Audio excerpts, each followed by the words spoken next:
And the seventh team going to present is Team Midas. So please, Team Midas, be ready. Hi everyone, we're Team Midas. So here is our team. I'm Reefer, and here I have with me Huey and Adrian. They will join us on Zoom. So to determine how we will decide our strategy, we first looked at the scoring matrix for the game.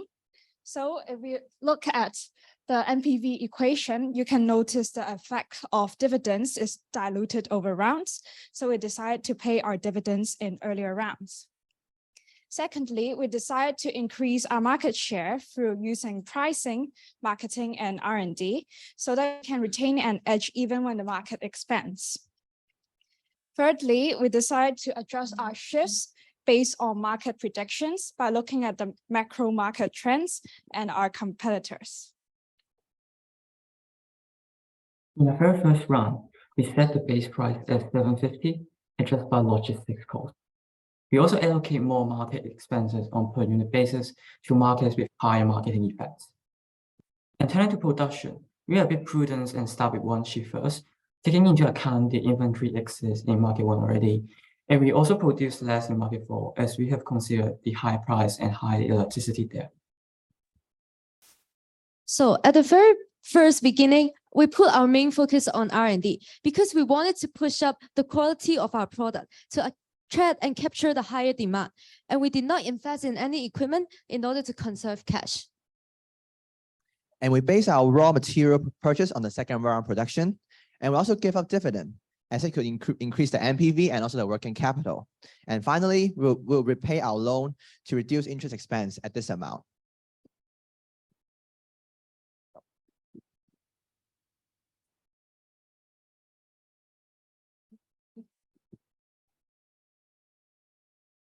So after the last round, we looked at our position compared to other competitors, and we noticed that our price were on the higher end. So we decided to reduce our prices so that we can deal with the competition. And secondly, we noticed that our product image was relatively poor. So we decided to test the waters and increase our marketing expenditure.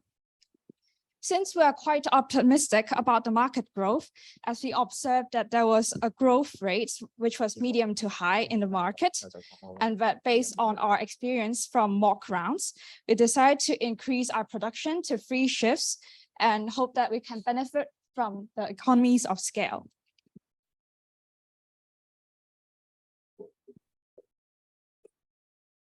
So learning from mistakes and responding to market and being bold and adaptive to significant changes is our key to success in round 3. So we start with high price as we have set the lowest price among all groups in round 2. And also we have considered the inventory on hand. So we reduce our production.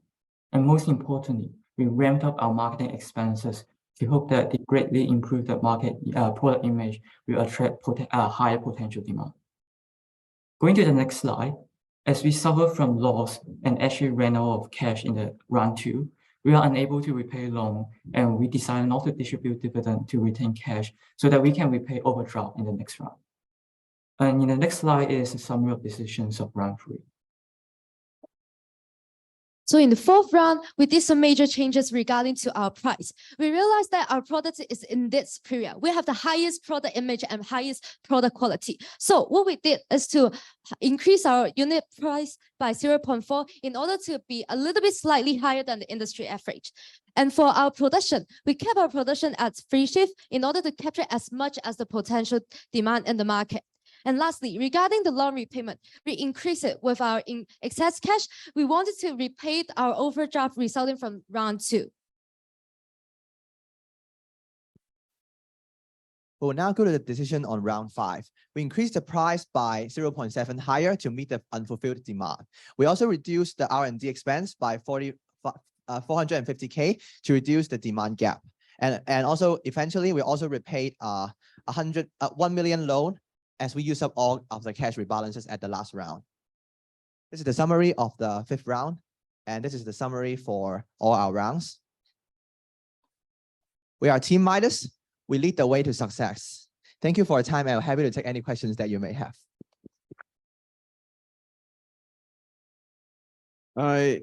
You said something about 3-shift production. How did you come to make that decision that you have to do three shifts? Okay, let us jump to the slide for round 2. Because in round 1, we observed that there are some teams already starting doing 2 shifts of productions, and actually our team only did one shift of production, and I think we are lagging behind in revenue. And actually we have like kind of a guess that they will do 3 shifts of production for the second round. So actually we tried expanding our 3 shifts of production in the second round, and actually we have some problems in the marketing because we underestimated the effects of marketing investing. So actually in the second round, we didn't make money. We had some loss, but actually we adjust this policy, and actually in the third round, we boosted our marketing expense by double. So actually in the third round, 3 shifts, we could sell all of our products and amended this mistake. Thank you for your question. I can see that you have a lot of changes to your different rounds. So what did you learn from this game? Thank you for the question. I would say what we have learned is that from round 1, we have a baseline model. We set the price at 750. And then in round 2, we know that our competitors, they are going to ramp up their production. They're going to sell at lower price and to sell at lower price, but they're going to sell more. So we kind of learn from the strategy, and we also set the price at lower.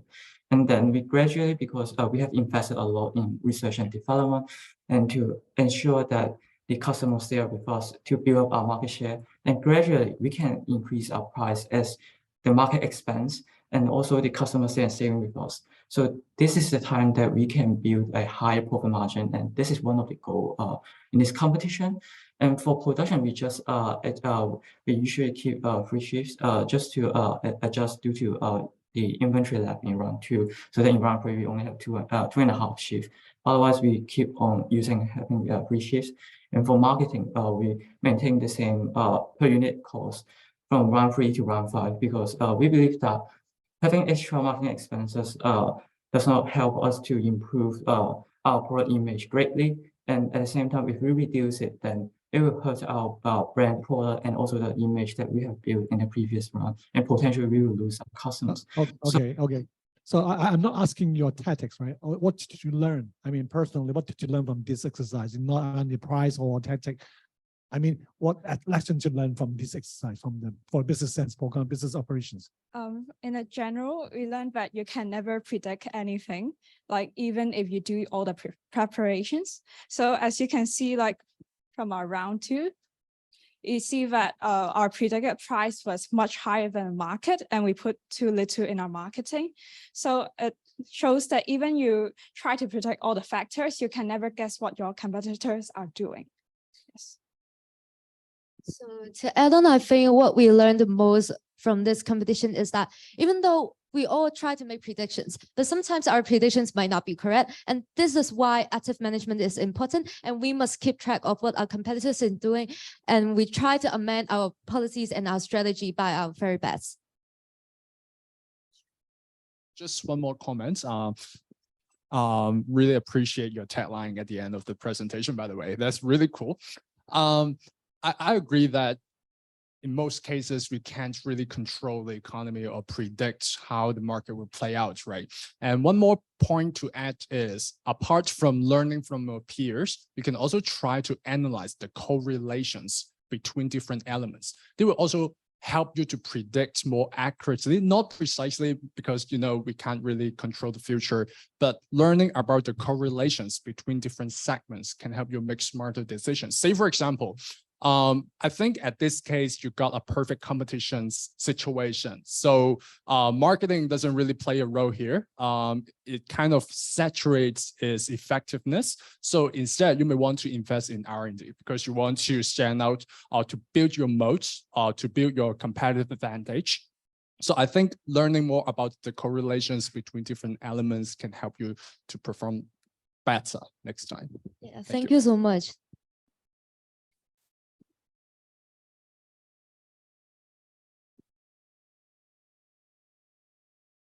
Actually, I really appreciate your presentation of by different rounds, so I can see the feasibility of how you put your strategy, and very clear to see how you what your strategy is. Yeah, thank you very much.